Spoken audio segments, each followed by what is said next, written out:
오늘 우리에게 주신 하나님의 말씀은 창세기 50장 22절에서 26절 말씀입니다.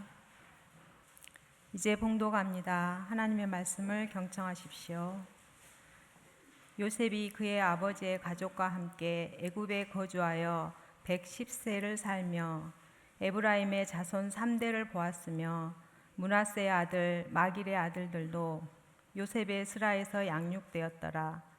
요셉이 그의 형제들에게 이르되 나는 죽을 것이나 하나님이 당신들을 돌보시고 당신들을 이 땅에서 인도하여 내사 아브라함과 이삭과 야곱에게 맹세하신 땅에 이르게 하시리라 하고, 요셉이 또 이스라엘 자손에게 맹세시켜 이르기를 하나님이 반드시 당신들을 돌보시리니 당신들은 여기서 내 해골을 메고 올라가겠다 하라 하였더라.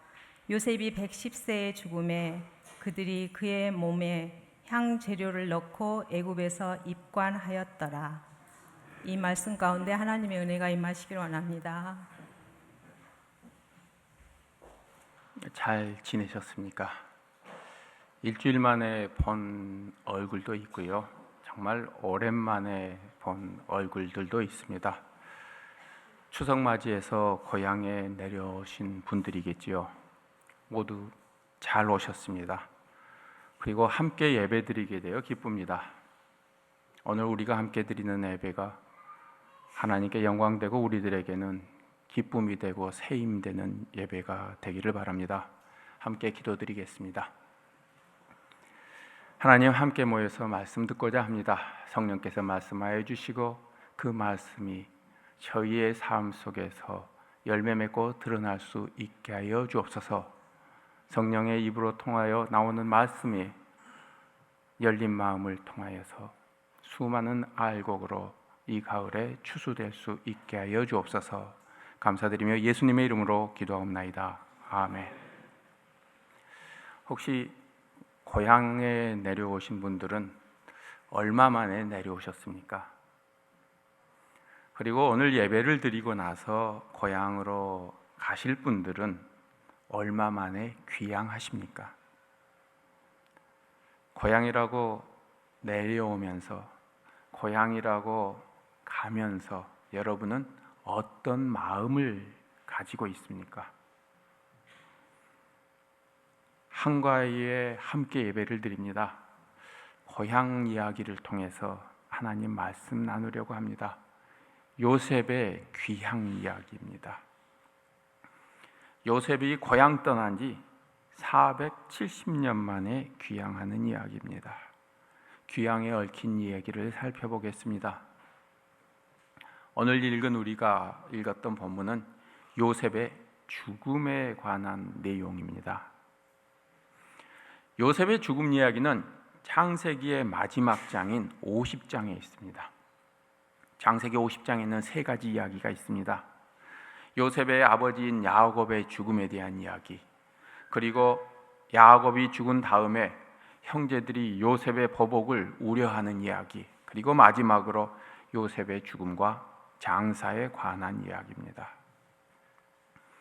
이렇게 창세기 마지막 장에 실려 있는 요셉의 죽음 이야기는요,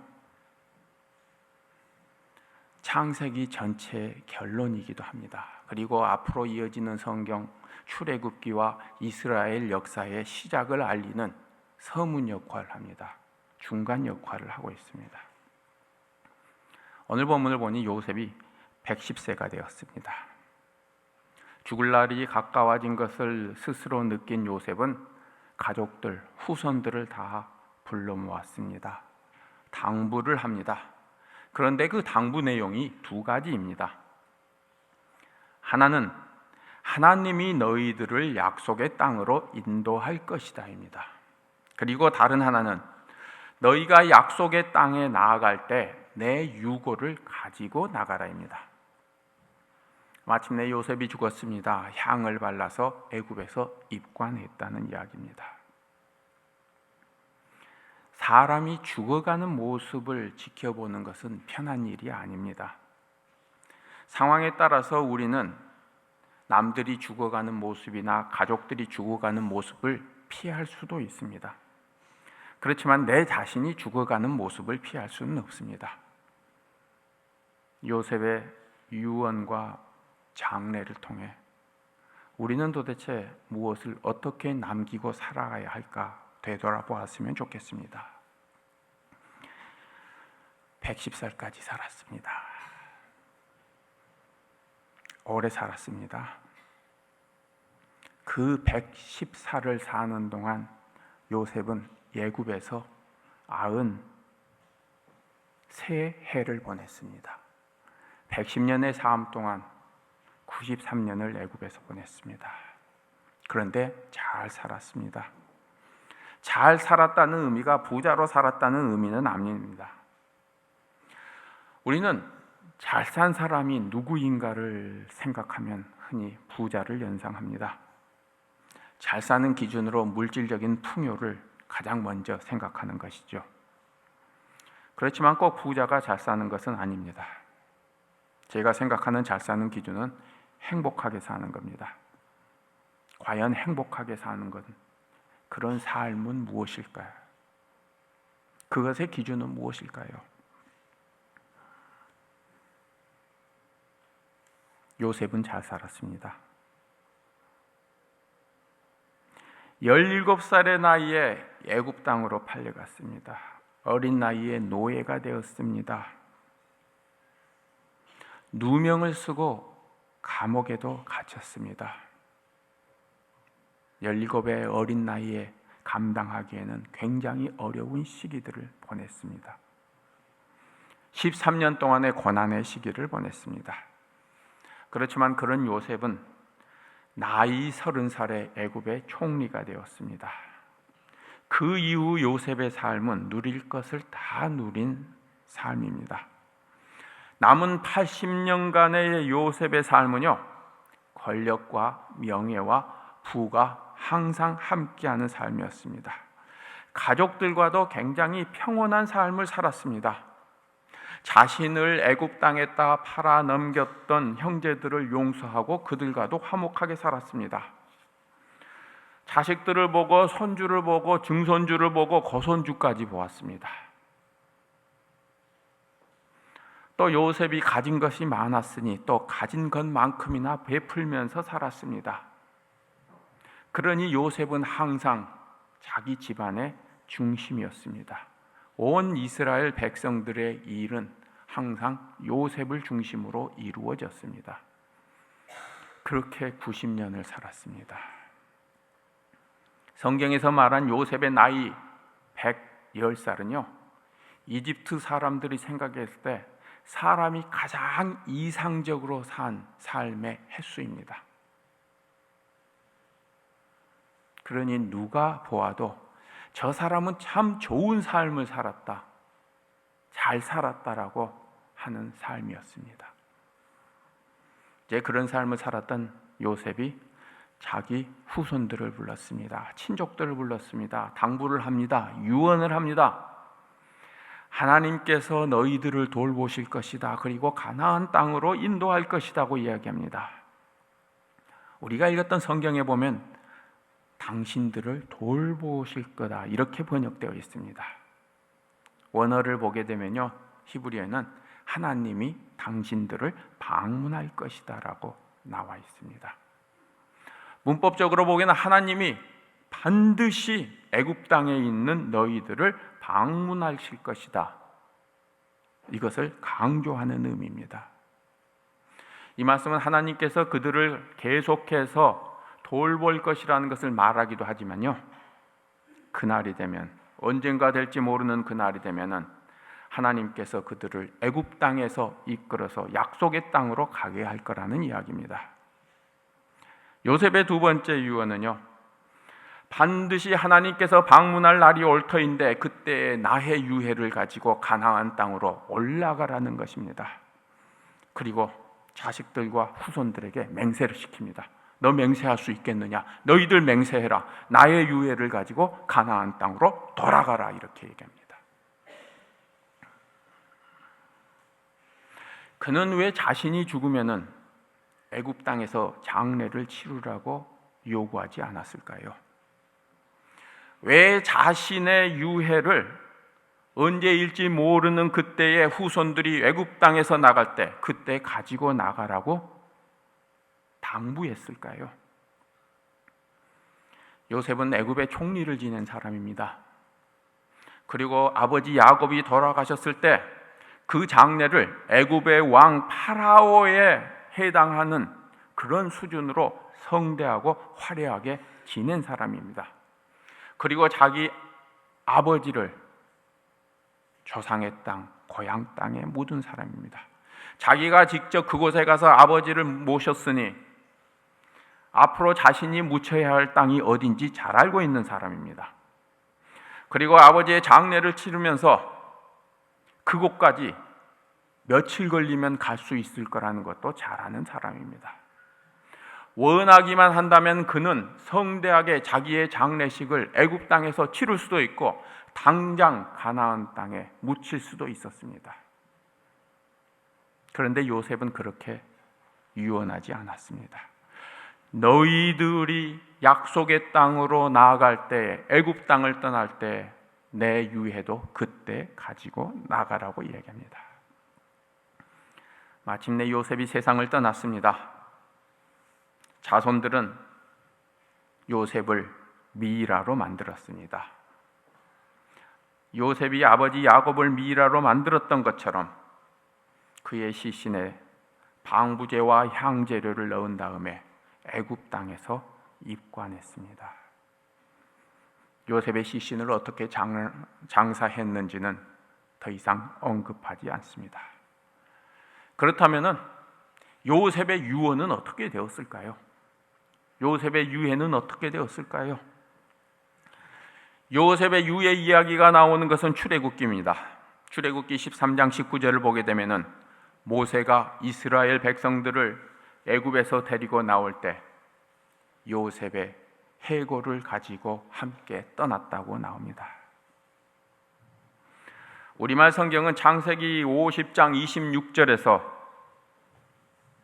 오늘 읽은 요셉의 유언과 출애굽기 13장 19절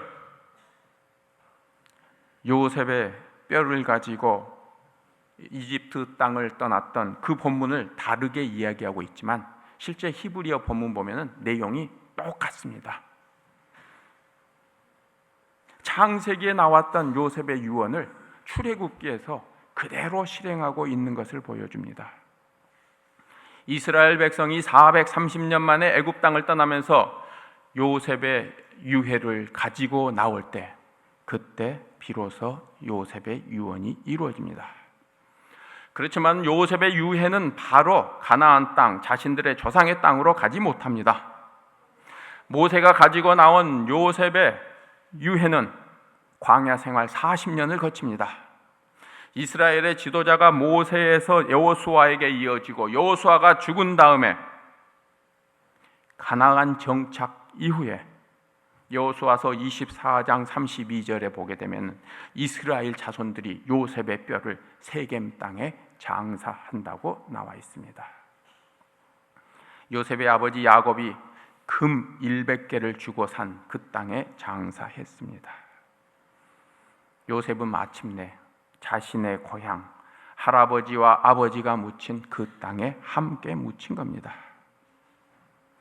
17살에 고향을 떠난 이후에 93년 동안의 애굽 생활을 포함해서 무려 470년 만의 귀향입니다. 도대체 무엇 때문에 요셉은 이토록 고향 땅에다가 장사되기를 바랬을까요? 요셉은 거의 평생을 애굽 땅에서 살았습니다. 93년을 애굽 땅에서 살았습니다. 자신이 가지고 있는 모든 가업이 애굽 땅에서 이루어졌습니다. 애굽에서 총리로 살았습니다. 자식들 전부를 애굽에서 낳아서 길렀습니다. 그토록 오랫동안 애굽 땅에서 살았으니 이제는 거의 애굽 땅이 고향이 되어버렸습니다. 그러니 그 애굽 땅에 자손들이 여전히 살고 있는 애굽 땅에 묻히기를 원하지 않았을까요? 궁금한 게 또 하나 있습니다. 왜 조상들이 묻혀 있고 자신이 나고 자란 고향 땅에 아버지 야곱처럼 당장 묻히기를 원하지 않았을까요? 요셉의 상황은 마치 이렇습니다. 17살에 미국으로 이주해 가서 93년을 미국에서 살았습니다. 평생 부통령을 한 사람입니다. 93년을 미국에서 살면서 부통령까지 역임했던 사람이 자식들에게 나를 내 고향에다 장사 지내라고 유언하고 있는 것과 같습니다. 거의 1.5세로 미국에 건너와서 평생을 살면서 가업과 자식을 일군 성공한 사람이 이제는 일가친 척 그 누구도 없는, 자신을 아는 사람이 거의 없는 고향 땅에, 그것도 언제가 될지 모르는 먼 미래에, 그때 자신의 후손들이 미국 땅을 다 떠나게 되면은 그때 내 유해를 가져가 고향 땅에 장사 지내라고 이야기한 것과 같습니다. 미국 땅에서 난 2세, 3세, 4세가 된 자손들에게 향해서 언젠가 하나님께서 너희들을 다시 한국 땅으로 이주시킬 거라고 이야기하는 것과 같습니다. 이런 유언을 남긴 요셉도 대단하고요. 430년이 지난 후에 요셉의 유해를 챙겨 나온 후손들, 40년간의 광야의 방랑 생활을 통해서 날마다 요셉의 유해를 옮긴 후손들도 대단합니다. 또 그것을 기록한 성경의 저자들도 대단합니다. 성경의 요셉의 이야기를 기록한 사람들은 창세기 마지막 말에 이스라엘 백성이 출애굽을 시작할 때에 여호수아의 마지막에 요셉의 유언이 이렇게 이루어졌다고 기록하고 있는 겁니다. 요셉이 도대체 어떤 사람이길래 430년 전에 자기들이 살고 있는 애굽 땅으로 건너온 그 조상을 기억하고 그 유언을 지키고 하루 살기가 힘든 광야 생활에서 매일 그 유해를 챙기고 이동했을까요? 고향은 여러 가지 의미를 담고 있습니다. 여러분이 눈을 감고 고향을 생각하면 무엇이 떠오릅니까? 저는 광주 양림동에서 나왔습니다. 그런데 고향을 생각하면 양림동 생각이 아니라 부모님 고향인 고흥의 큰 집과 외갓집 뒷산에 있는 무덤과 논밭이 떠오릅니다. 초등학교 들어가기 전에 늘 큰 집과 외가에서 살아서 그런지 모릅니다. 하루 종일 그것에서 놀던 기억으로 가득합니다. 하루 종일 놀았던 기억만 있으니 고향을 생각하면 늘 즐겁습니다. 고향은 즐거운 추억이 가득한 땅입니다. 이게 제 고향 이미지입니다. 그런데 요셉에게 고향은 즐거운 추억으로 가득 찬 좋은 장소만은 아닙니다. 형들에게 배신당하고 상인에게 팔려서 이집트 노예로 끌려온 곳이 고향입니다. 요셉에게 고향은 고통스러운 과거의 사건이 연결된 곳입니다. 요셉에게 귀향은 어린 시절 좋았던 추억의 장소 고향 땅으로 돌아가는 것이 아닙니다. 그런 그에게 고향은 도대체 무엇일까요? 그 고향이 무엇이길래 나 죽은 후에 너희들이 나갈 때 나를 그곳에 묻어달라고 했을까요? 요셉에게 고향은 하나님의 약속이 이루어지는 장소입니다. 이스라엘 백성은 요셉의 인도로 모세의 인도로 애굽에서 나오기 전에 그곳에서 430년을 살았습니다. 430년 동안 애굽 땅에서의 삶을 시작한 사람이 요셉입니다. 요셉이 온 이스라엘 가족들을 애굽 땅으로 이주시켰습니다.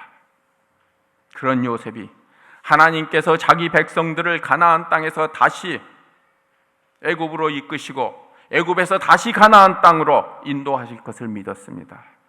그러니 그때의 내 뼈를 가지고 약속의 땅에서 장사하라고 유언을 남겼습니다. 요셉의 귀향은 하나님께서 창세기 15장에서 요셉의 조상 아브라함에게 준 약속을 지키는 겁니다. 요셉이 묻힌 장사한 그 땅 세겜은 굉장히 특별한 장소입니다. 세겜 땅 요셉이 장사한 장소는 아브라함이 여호와께 부름을 받아 처음 단을 쌓았던 곳입니다.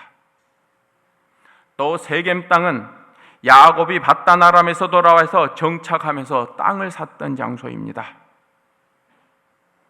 이스라엘 백성들이 가나안 땅으로 다시 돌아간 다음에 여호수아가 온 이스라엘 백성과 더불어서 언약을 갱신했던 곳입니다. 나와 내 집은 여호와를 따르겠다고 여호수아가 말한 곳, 그곳이 세겜입니다. 이 역사적인 땅에 요셉은 다시 묻힌 겁니다. 창세기 15장에서 하나님께서 아브라함에게 주셨던 약속이 요셉을 통해서 실천에 옮겨지고 여호수아를 통해서 끝을 맺습니다.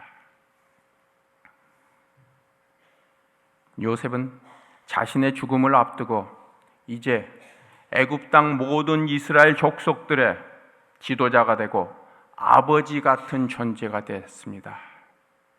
요셉은 자신이 하나님의 약속을 성취하기 위해서 해야 될 일이, 그 역할이 무엇인가를 알고 있었습니다. 그 약속을 성취시키기 위해서 자신의 후손들에게 내 뼈를 가지고 나가라, 하나님의 언약이 성취되는 그날에, 이렇게 이야기하고 있는 겁니다. 요셉이 죽을 당시에는 그 후손들이 가나안에서 비롯된 조상들의 이야기를 잘 알지 못했습니다. 대다수가 알지 못했습니다. 110살의 요셉은 애굽 땅에서 2세, 3세, 4세를 얻었습니다. 이제 그들은 자신들의 할아버지가, 증조 할아버지가, 고조 할아버지가 하나님께 받았던 약속이 무엇인지 잘 알지 못합니다. 그들을 향해서 요셉은 하나님의 약속을 상기시킵니다. 이스라엘 자손이 누구인지 그 민족 정체성을 확보하고자 합니다. 우리는 하나님의 백성이다, 하나님의 부름받은 사람들이라고 얘기합니다. 요셉의 유언은 마침내 그의 유해가 이스라엘을 향해서 애굽 땅을 떠나던 날 실행되었습니다. 우리 시간으로 따져보니까요, 임진왜란 이전에 돌아가신 조상의 유언을 기억하고서 후손들이 약속을 지키는 겁니다. 고향을 떠난 지 350년이 더 된 그 조상의 유해를 모시고 광야 생활 40년을 방랑했습니다. 그리고 마침내 470년 전에 그 조상이 떠나온 그 땅에 그 조상의 유해를 묻고 있는 겁니다. 그런 유언을 한 조상도 대단하고 유언을 지킨 후손도 대단합니다. 그런데 하나님께서 우리를 약속의 땅으로 이끌어낼 것이라고 하는 이런 약속은 그냥 요셉이 만든 것이 아닙니다. 이 약속을 요셉은 아버지로부터 물려받았습니다. 아버지 야곱은 자신의 죽음이 가까워 왔을 때 요셉을 불러서 이 이야기를 해줍니다. 야곱은 애굽 땅에서 17년을 더 살았습니다. 그래서 나이가 147살이 되었습니다. 창세기 47장에 보면 야곱은 자신의 죽을 날이 얼마 남지 않았다는 것을 알고 요셉을 불러놓고 장례관에서 이야기합니다. 내가 죽으면 내 시신을 애굽 땅에 묻지 말라, 조상들이 누운 곳에 나도 함께 눕게 해달라고 부탁합니다. 야곱 역시 약속의 땅에 대한 희망을 놓지 않습니다. 창세기 48장 보면 아버지 야곱의 임종이 가까워졌다는 것을 안 요셉이 아버지가 머무르고 있는 고센 땅까지 찾아갑니다. 죽음을 앞둔 아버지가 아들에게 무슨 얘기를 했을까요? 죽음 직전에 야곱은 자신이 베델에서 경험하는 사닥다리 환생을 이야기합니다. 죽음 직전에 아버지가 자식에게 남겨준 이야기가, 마지막 가쁜 호흡을 가다듬으면서 했던 이야기가 베델의 경험입니다. 147년의 삶을 살았으니 온갖 경험을 다 했습니다. 그런데 그 온갖 경험을 한 아버지가 아들에게 남겨주는 한 이야기가 베델 체험이었습니다. 도대체 베델 체험이 무엇이었길래 궁금하지 않습니까? 야곱이 요셉을 향해서 베델 체험을 얘기했던 것은 여러 가지 이유가 있을 겁니다. 그런데 그 중에서 가장 중요한 것은 야곱에게 베델의 체험은 삶의 전환점이었습니다.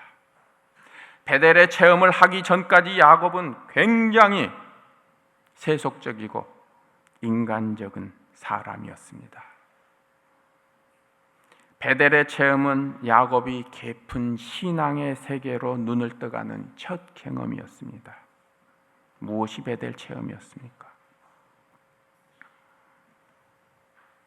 사실 야곱은 치사하고 야비한 삶을 살았었습니다.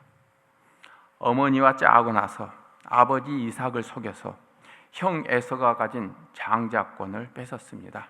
사기를 쳐서 뺏었습니다. 그리고 형의 보복이 무서워서 외삼촌 라반의 집으로 도망을 갑니다. 평생 처음 집을 떠나서 나그네가 되었습니다. 이방인이 되었습니다. 도망자가 되었습니다.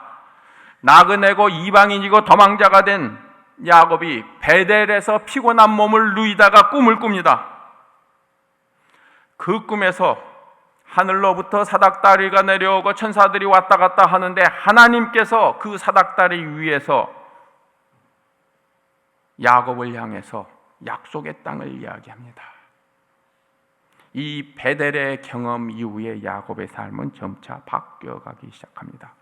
베델의 경험은 야곱이 말로만 들었던 조상들의 하나님을 인격적으로 만나는 첫 경험이었습니다.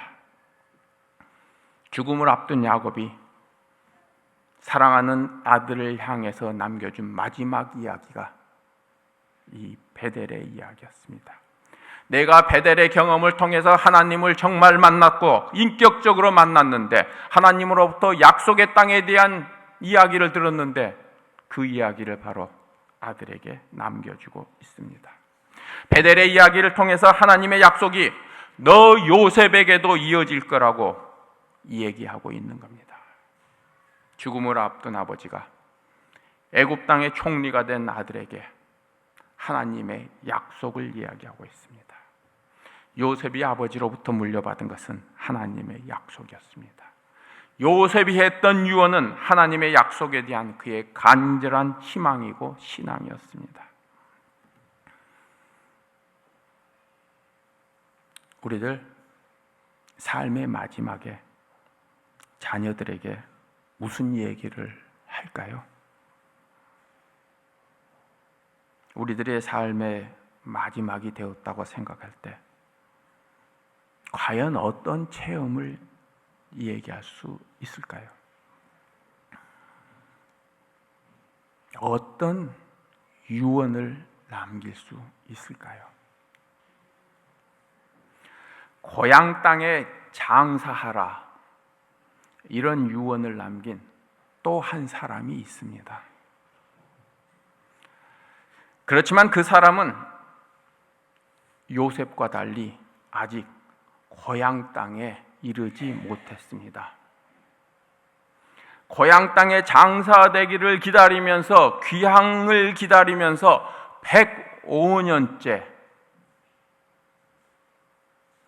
기다리는 사람입니다. 누구일까요? 안중근 의사입니다.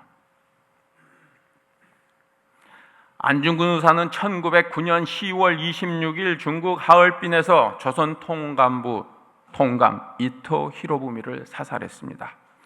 이듬해 2월 14일에 사형 선고를 받았습니다. 한 달 뒤인 3월 26일에 사형이 집행되었습니다. 일본 사람들은 이토 히로부미가 죽은 시각하고 같은 시각인 오전 10시 15분에 안중근 의사 사형을 집행했습니다. 사형이 집행되기 전에 안중근 의사는 두 동생에게 이렇게 유언했습니다. 내가 죽은 뒤에 나의 뼈를 하얼빈 공원 곁에 묻어 두었다가 우리나라가 주권을 되찾거든 고국으로 옮겨다오. 나는 천국에 가서도 또한 우리나라의 독립을 위해 힘쓸 것이다. 이렇게 유언했습니다. 사형 당일 오후에 안중근 의사의 두 동생이 유해를 찾으러 갔습니다. 그런데 리슨 감옥 측은요, 공안상의 이유라면서 안중근 의사의 유해를 돌려주지 않고 마음대로 매장해 버렸습니다. 일본은 안중근 의사가 사망한 뒤에 하얼빈 공원에 묻히게 되면 그때 하얼빈이 한인 독립운동의 성지가 될 것을 두려워했다고 합니다. 일본은 전쟁을 칠 때 전쟁 범죄를 감추기 위해서 군과 관련된 모든 자료를 불태워 버렸습니다. 이 때문에 안중근 의사의 유해가 어디에 매장되었는지 아직도 찾지 못하고 있습니다. 105년 세월이 흘렀습니다. 해방된 지 70년 지났습니다. 그의 고향 땅에 장사하라는 유언은 아직도 지켜지지 못하고 있습니다. 민족과 국가의 정체성을 위해서도 그의 유언은 지켜져야 할 것입니다. 우리나라가 주권을 되찾거든 고국으로 옮겨다오. 나는 천국에 가서도 또한 우리나라의 독립을 위해 힘쓸 것이다. 이런 유언을 한 안중근 의사의 뒤에는 어머니가 있었습니다. 사형 선고를 받고 감옥에 있는 안중근 의사에게 어머니가 이런 편지를 보냈습니다. 내가 어미보다 먼저 죽는 것을 불효라고 생각한다면 이 어미는 웃음거리가 될 것이다. 너의 죽음은 너 한 사람의 것이 아니라 조선인 전체의 공문을 짊어지고 있는 것이다. 내가 항소를 한다면 그것은 일제의 목숨을 구걸하는 것이다. 내가 나라를 위해 여기에 이른즉 다른 맘 먹지 말고 죽으라. 대의를 위해 죽는 것이 어미에 대한 효도이다.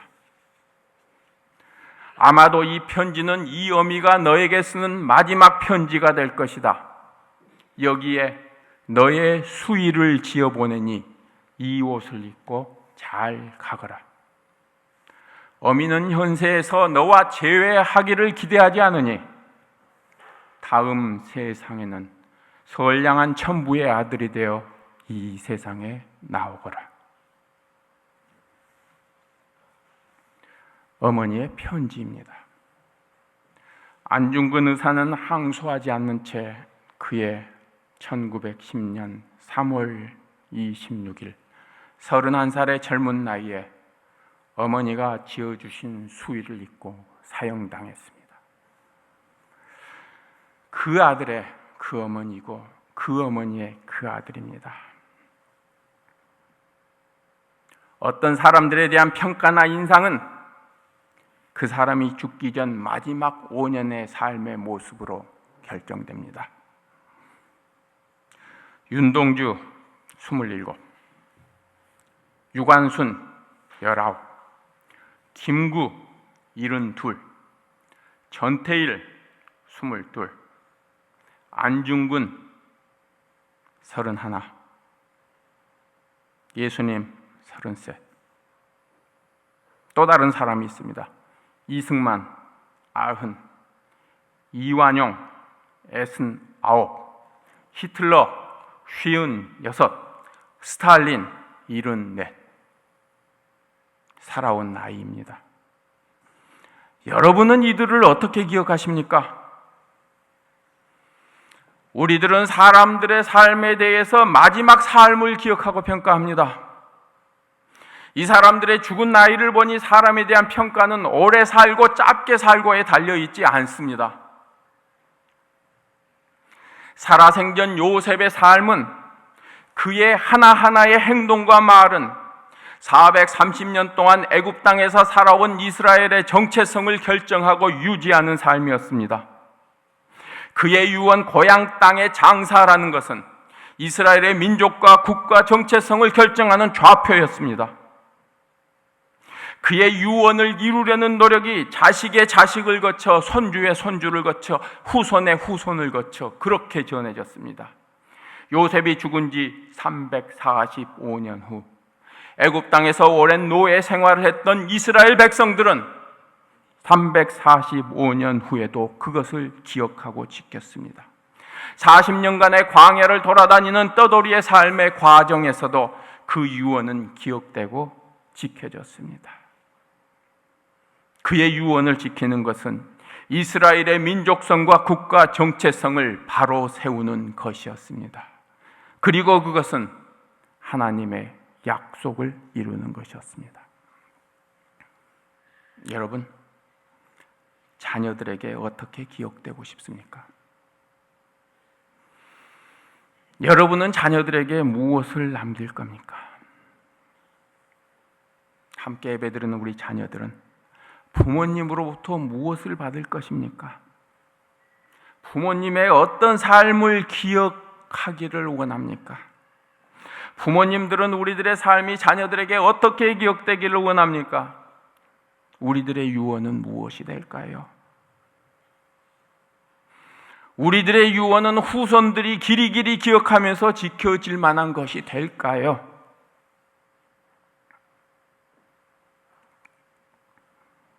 우리는 지구라는 별에, 작은 아름다운 별에 잠시 소풍 나온 존재입니다. 함께 소풍 나온 사람들과 살아가는 존재입니다. 소풍 나온 삶을 살면서 가정을 이끌읍니다. 그리고 이 한반도 땅을 살아갑니다. 한반도를 넘어서 온 세계와 함께 살아갑니다. 여러분은 이 소풍 나온 삶을 어떻게 보내시렵니까? 남한 인구 3,200만이 고향을 찾아 가족을 찾아 이동하는 한가위입니다. 잠시 소풍 나온 우리가 언젠가 돌아갈 신앙의 고향을 기억하는 한가위 되기 바랍니다. 우리의 고향인 이 땅 한반도를 기억하는 한가위 되기 바랍니다. 한반도 안에 사는 이웃들과 내 나라를 기억하는 한가위 되기를 바랍니다. 특별히 자녀와 부모 사이에 좋은 기억들을 남기는 복된 한가위 되기를 바랍니다. 기도드리겠습니다. 하나님, 한가위 주신 것 감사하고요. 한가위에 부모 자녀 함께 예배드릴 수 있게 해주신 것 감사합니다. 원하는 것은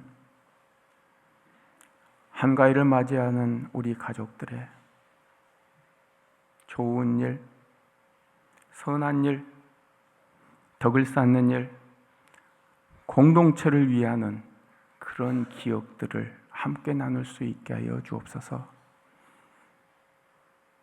성령이 역사하여 주옵소서. 예수님의 이름으로 기도하옵나이다. 아멘.